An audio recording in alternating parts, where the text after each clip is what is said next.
Place maintenant à l'entretien de cette édition. Antoine Mariotti, bonjour. Bonjour. Et merci d'avoir accepté notre invitation. Merci vous êtes journaliste à France 24, spécialiste du Moyen-Orient. Et vous avez récemment fait paraître chez Talandier ce livre, La honte de l'Occident, sous-titré Les coulisses du fiasco syrien. C'est paru chez Talandier. Une enquête édifiante au plus près de cette guerre civile démarrée il y a 10 ans et devenue au fil du temps un enjeu de rivalité de puissance entre Russes, Iraniens et Américains notamment. On y reviendra tout à l'heure. Cette crise a éclaté en janvier 2011 et, soulignez-vous, a pris de vitesse paradoxalement tant le régime de Bachar el-Assad que le département d'État américain, malgré les alertes de la nouvelle ambassade, ou en tout cas du nouvel ambassadeur américain sur place. L'Égypte et la Tunisie sont pourtant au même moment soufflés par le vent révolutionnaire. Comment expliquez-vous cette surprise à la fois du côté syrien et du côté américain ?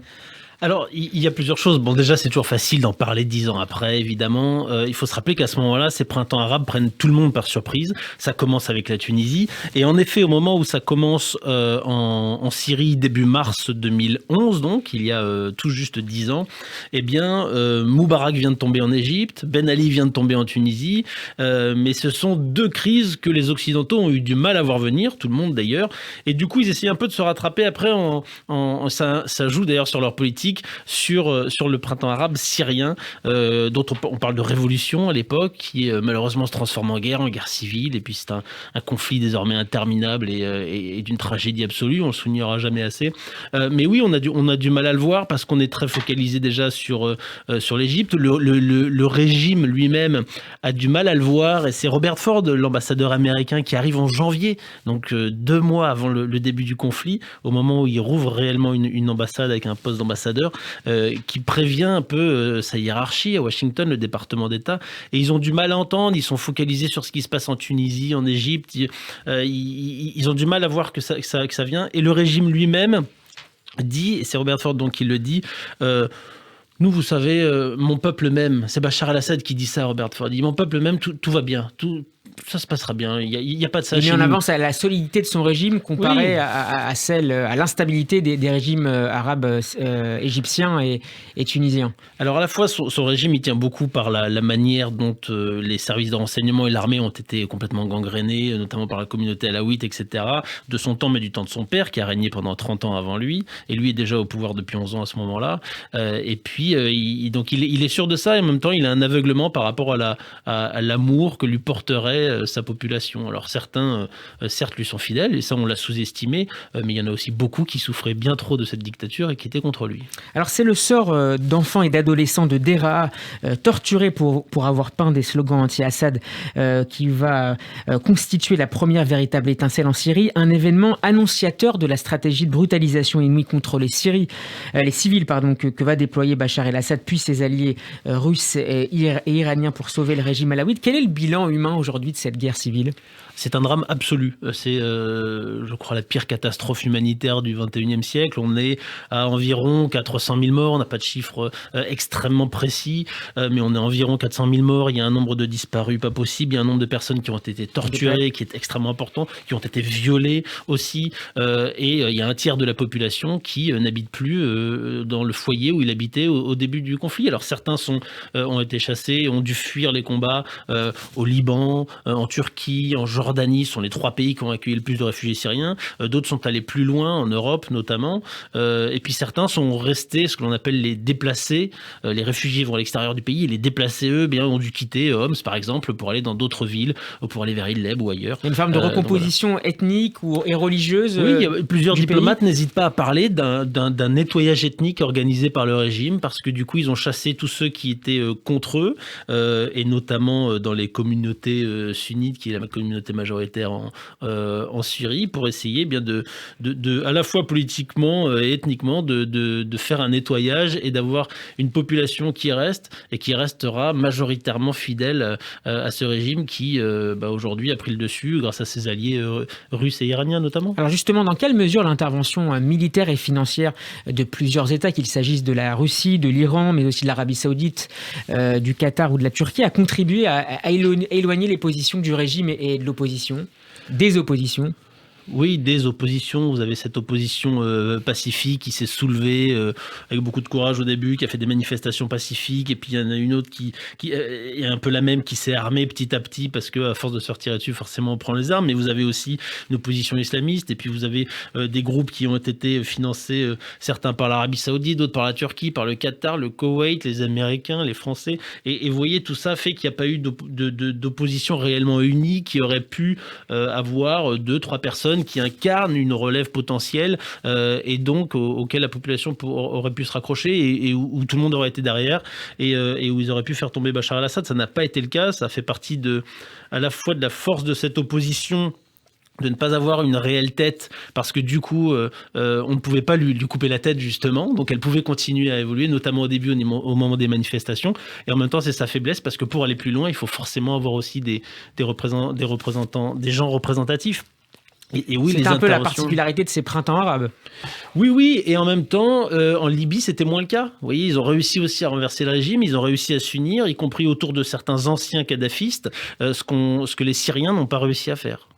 Est-ce que les Occidentaux, et en particulier l'Amérique d'Obama, ont manqué de fermeté depuis le départ avec le régime Assad? La plume d'Obama, Ben Rhodes, que vous citez dans le livre, regrette que l'on n'ait pas pris à Washington une posture morale nette pour appeler au départ de Bachar el-Assad. Et est-ce que c'est finalement le même atermoiement qu'on retrouvera plus tard à l'été 2013, au moment de la fameuse ligne rouge chimique franchie par le régime? C'est le même problème, c'est-à-dire qu'à un moment, on est ferme dans les mots, mais on ne l'est pas dans les actes qui suivent. Et c'est ce qui a décrédibilisé les Occidentaux aux yeux de cette opposition, qui du coup, en partie, s'est tournée parfois vers les islamistes. Alors il y a cette déception vis-à-vis des Occidentaux, il y a aussi la réalité de la guerre. Quand votre famille se fait massacrer, que vous êtes le seul à rester, que vous n'avez plus de maison au bout d'un moment, et que le seul groupe qui vous propose un petit peu d'argent et un peu plus d'armes pour vous battre, c'est un qui est un peu plus islamiste, même si à la base vous êtes communiste ou autre, vous finissez par y aller. Donc il y a cette réalité-là. Mais oui, clairement, on a bien vu que il y avait une frilosité de Barack Obama, qui représentait quand même la première puissance mondiale, de ne pas y aller. Donc ça a décrédibilisé les Occidentaux aux yeux de l'opposition, mais aussi aux yeux du régime, ça à la limite c'est pas très grave, mais des Russes qui ont vu un boulevard devant eux pour faire ce qu'ils voulaient en Syrie. Ils ont fait ce qu'ils voulaient, y compris d'ailleurs ailleurs, en Crimée. On va y revenir sur les Russes, mais avant cela, un mot sur la France. François Hollande n'a pas manqué par la suite de critiquer ces hésitations américaines. Vous revenez dans le livre sur l'action des services secrets français pour obtenir justement des informations sur ce programme chimique syrien.